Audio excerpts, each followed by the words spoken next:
વંદે માતરમ। આજે આપણે વ્યાકરણના ટોપિકની સમજૂતી મેળવવાની છે, શબ્દોના અર્થભેદ। હવે ભાષા છે એમાં જોડણીના સામાન્ય ફેરફારથી જે શબ્દો છે એ શબ્દોના અર્થ છે એ બદલાઈ જતા હોય છે અને ઘણીવાર એવું હોય છે કે જે આપણે શબ્દો બોલીએ છીએ એ ઉચ્ચારમાં સરખા હોય છે પણ એના અર્થ છે એ અલગ અલગ થતા હોય છે। તો આજે છે એ આપણે શબ્દોના અર્થભેદ વિશે સમજૂતી મેળવીશું। તો જેમાં પહેલા તો સમજૂતી છે એ લખીએ। જોડણીના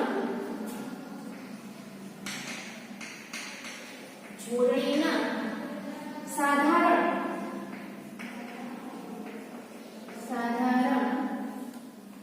ફેરફારથી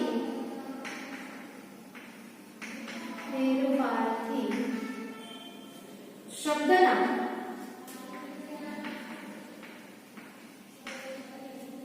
અર્થમાં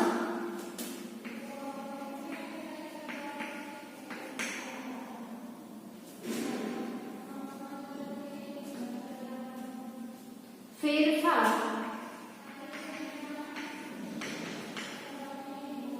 થઈ જાય છે।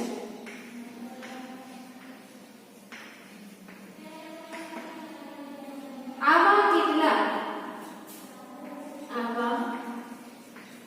કેટલાક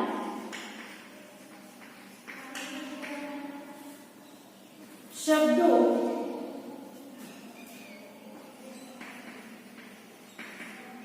નીચે આપ્યા છે।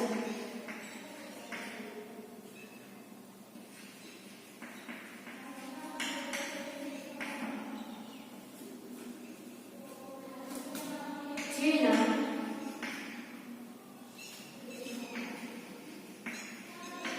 અર્થ સમજો। હવે આપણે છે એ શબ્દોના અર્થભેદમાં આપણે જોઈએ તો શરૂઆતમાં આપણને કહે છે કે જોડણી છે એ જોડણીના સાધારણ ફેરફારથી જે શબ્દ હોય છે એ શબ્દના અર્થમાં ફેરફાર થઈ જાય છે। આવા કેટલાક શબ્દો નીચે આપ્યા છે જેના અર્થ સમજો। તો એમાં આપણે પહેલો શબ્દ છે દિન।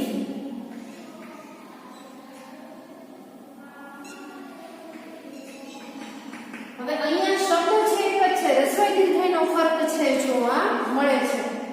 તો એમાં દિન એટલે દિવસ અને દિન એટલે ગરિમા। ત્યાર પછી હોશ,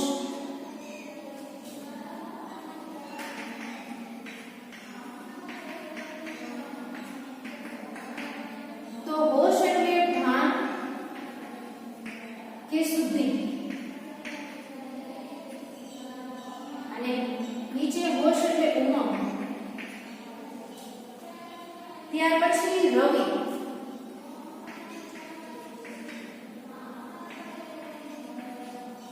તો રવિ એટલે સૂર્ય અને રવિ એટલે શિયાળુ પાક।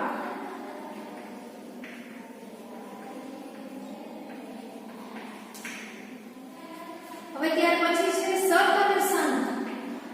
સત અને સંત, તો સત એટલે સત્ય અને સંત એટલે આપણે બધા જાણીએ છીએ કે ભક્ત સાધુ।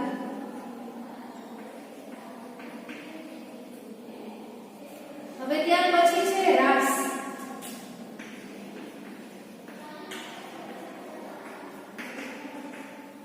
તો રાસ એટલે બોધ અને રાસ એટલે ગરબો। હવે આવા જે સામાન્ય ફેરફાર છે કે જેનાથી શબ્દોનો જે અર્થ છે એ અર્થ બદલાઈ જતા હોય છે। હવે આપણે અહીંયા એવા જે શબ્દો છે એની સમજૂતી મેળવીએ છીએ। હવે ત્યાર પછીનો જે શબ્દ છે ત્યાર પછીનો જે શબ્દ છે એ છે સમ।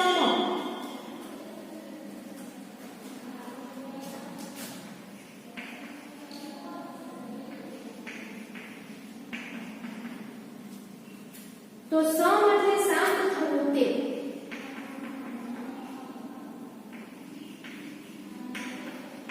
અને સમ એટલે શોભન.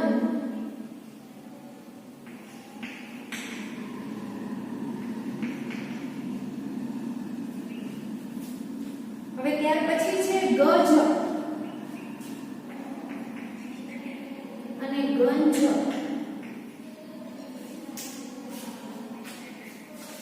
તો ગજ એટલે આપણે બધાને ખબર છે હાથી. તો ગંજ એટલે શું? તો ગંજ એટલે ઢગલો. હવે ત્યાર પછી છે પાણી.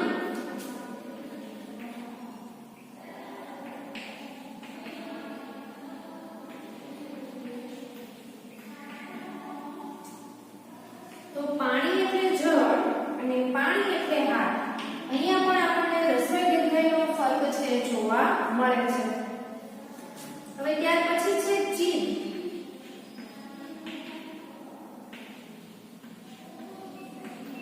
તો ચીર એટલે લાંબો સમય કે લાંબા સમય માટે,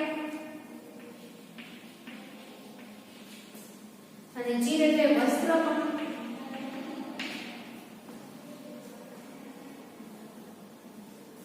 ત્યાર પછી શ એટલે બાણ,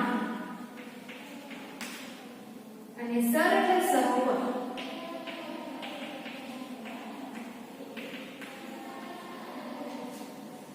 હવે ત્યાર પછી છે મોર.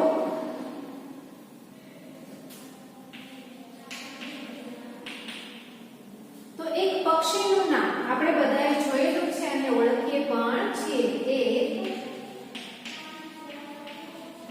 પક્ષીનું નામ. અને ત્યાર પછી પણ મોર એટલે આંબા પરના ફૂલ. આંબા પરના ફૂલ.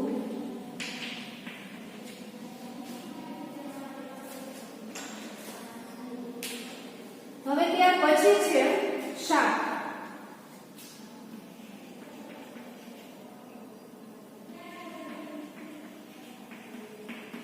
તો શાક એટલે બદુઆ. કોઈને બદુઆ દેતા હોઈએ એ. અને શાક એટલે સર. ત્યાર પછી છે જગ અને જંગ. તો જગ એટલે જગત વિશ્વ. જગત વિશ્વ. અને જંગ એટલે યુદ્ધ. હવે ત્યાર પછી છે રજ અને રંજ.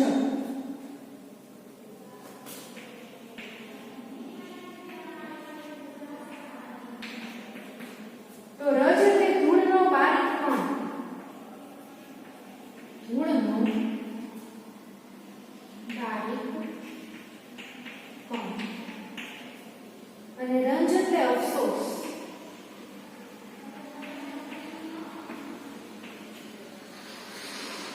ત્યાર પછી છે ઉદર અને ઉંદર.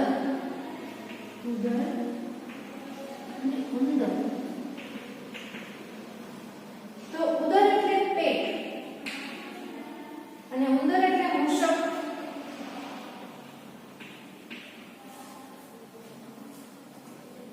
હવે ત્યાર પછી છે અંબર.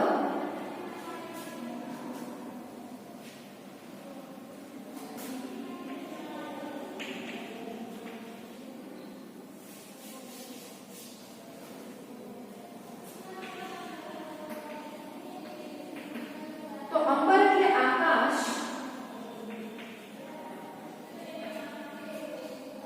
અને અંબર એટલે વસ્ત્ર.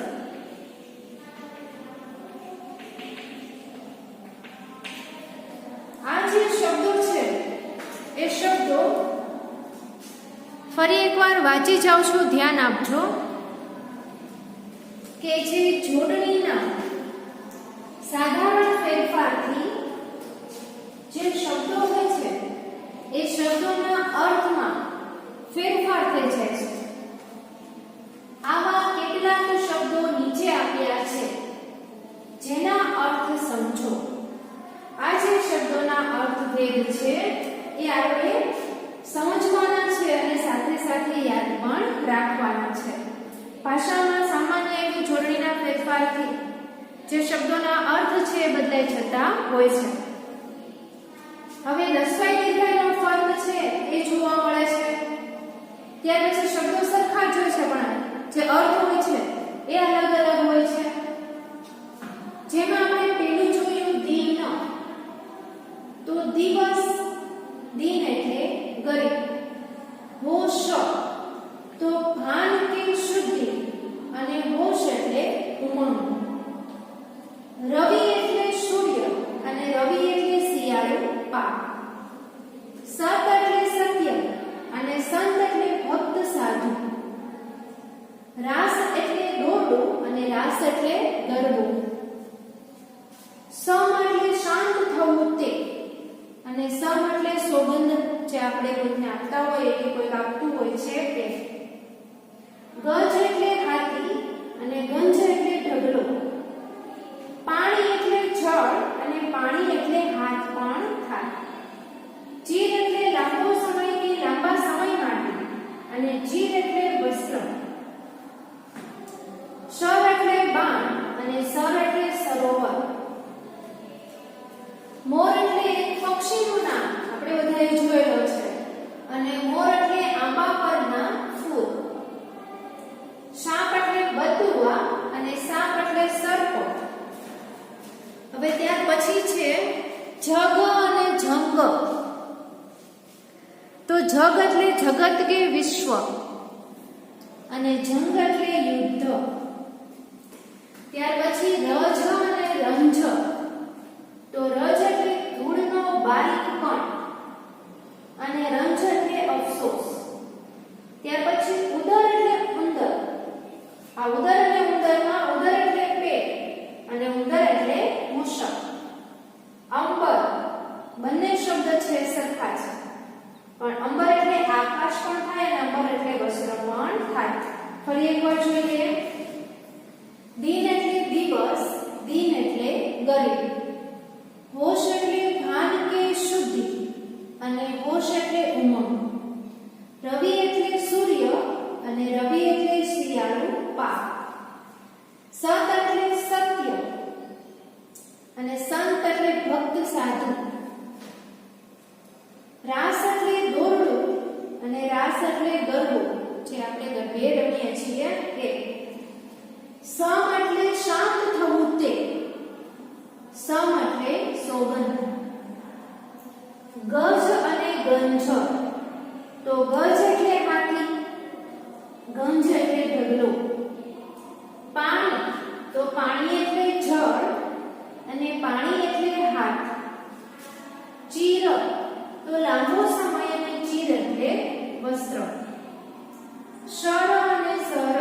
તો શર એટલે બાણ, સર એટલે સરોવર.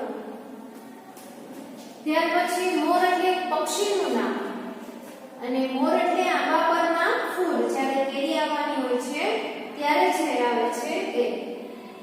સાપ એટલે બતુઆ અને સાપ એટલે સર્પ. જગ એટલે જગત કે વિશ્વ અને જંગ એટલે યુદ્ધ. ત્યાર પછી છે રજ અને રંજ. તો રજ એટલે આપણને બધાને ખબર છે કે ધૂળનો બારીક કણ અને રંજ એટલે અફસોસ.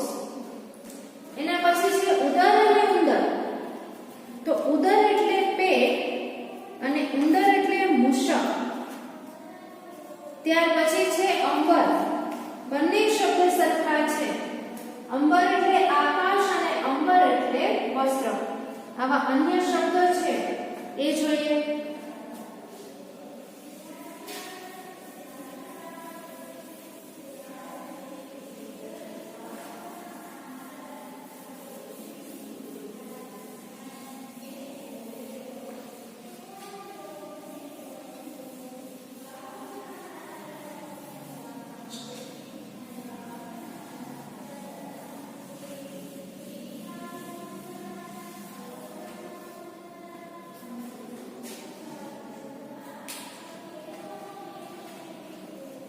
ત્યાર પછી છે માળો અને માળો.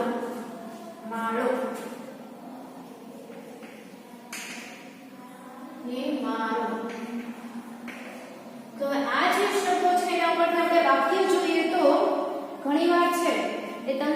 પરીક્ષામાં પૂછેલું હોય છે કે નીચે આપેલા શબ્દોના અર્થ લખી તેનો વાક્યમાં પ્રયોગ કરો. તો હવે એમાં માળો, તો બિલાડીએ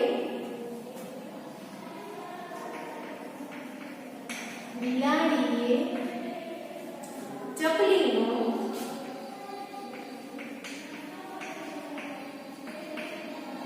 માળો તીખી નાખ્યો.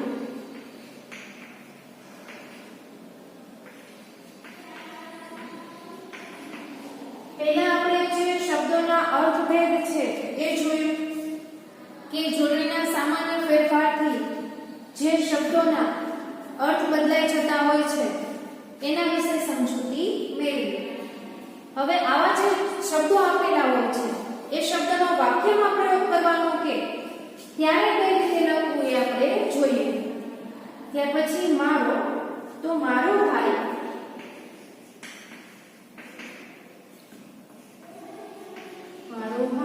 નિર્દોષ છે.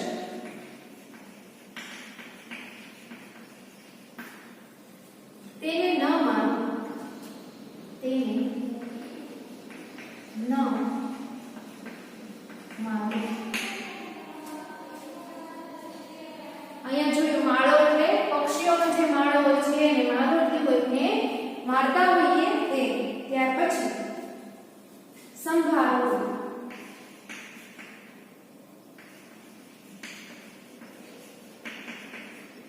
તો દીકરી માને,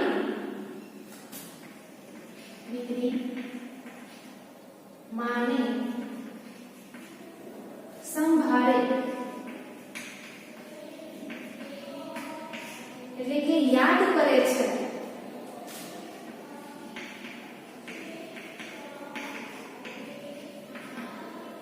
સંભાળવું એટલે યાદ કરવું. ત્યાર પછી સંભાળવું,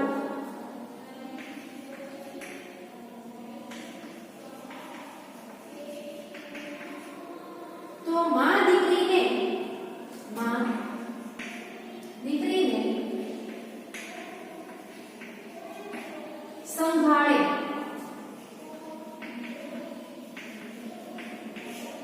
એટલે કે કાળજી લે છે.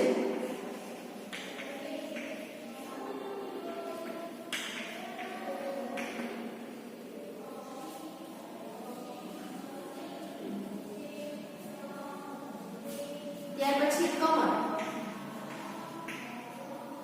આપણે આપણી,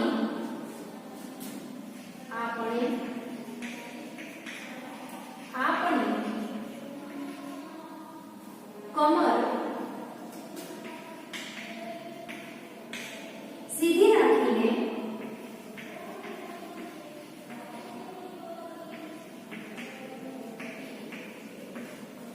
ચાલવું જોઈએ.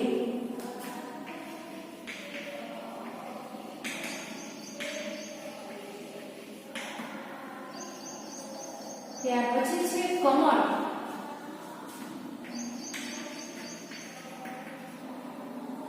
તો સરોવરમાં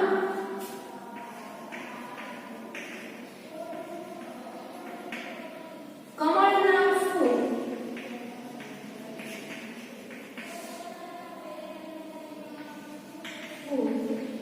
ખીલ્યા છે.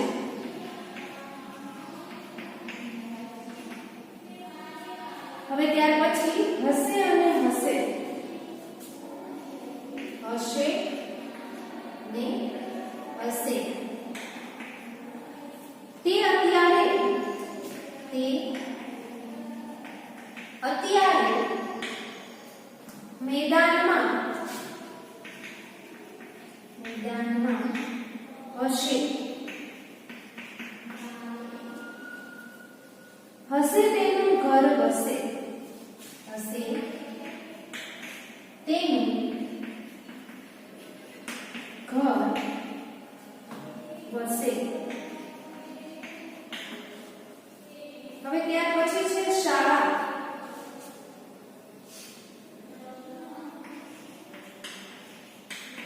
અને શાળા.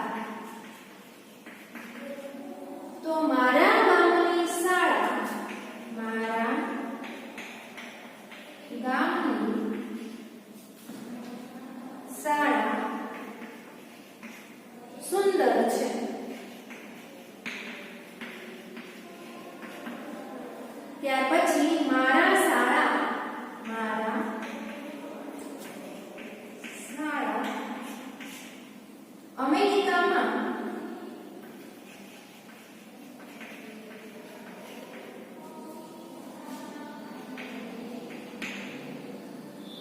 રહે છે. બધા જ શબ્દો છે એ અને સાથે સાથે વાક્યો લખેલા છે એ ફરી એકવાર વાંચી જાઉં છું. હવે જેમાં આપણે લખેલું છે પેલું માળો, તો બિલાડીએ ચકલીનો માળો પીખી નાખ્યો અને મારો, મારો ભાઈ નિર્દોષ છે તેને ન મારો. શબ્દોના અર્થભેદમાં આવા પણ શબ્દો જોવા મળે છે. સંભાળવું અને સંભાળવું, તો દીકરી માને સંભાળે યાદ કરે છે. માં દીકરીને સંભાળે કાળજી લે છે. કમર અને કમર, આપણે આપણી કમર સીધી રાખીને ચાલવું જોઈએ. સરોવરમાં કમળના ફૂલ ખીલ્યા છે. હસે અને હસે, ત્યાં ત્યારે મેદાનમાં હશે.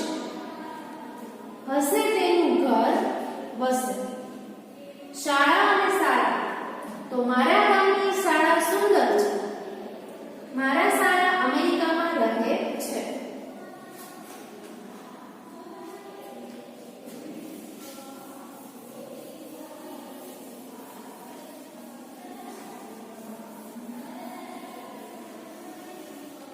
હવે ત્યાર પછી છે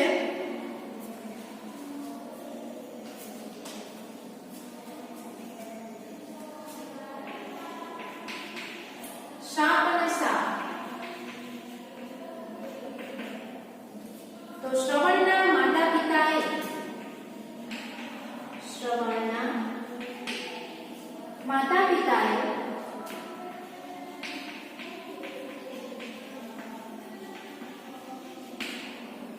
રાજા દશરથને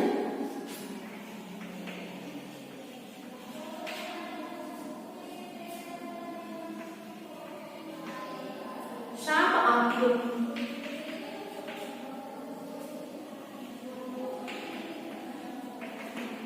અને ત્યાર પછી સાપ એટલે બધા સાપ, બધા સાપ ઝેરી હોતા નથી.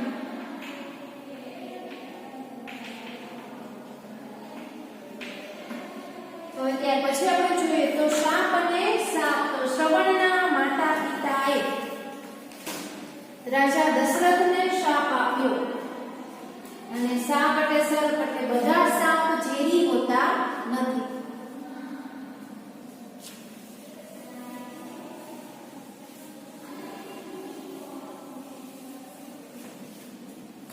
હવે અહીંયા છે એ આપણા શબ્દોના અર્થભેદની જે સમજૂતી છે એ સમજૂતી પૂરી થાય છે.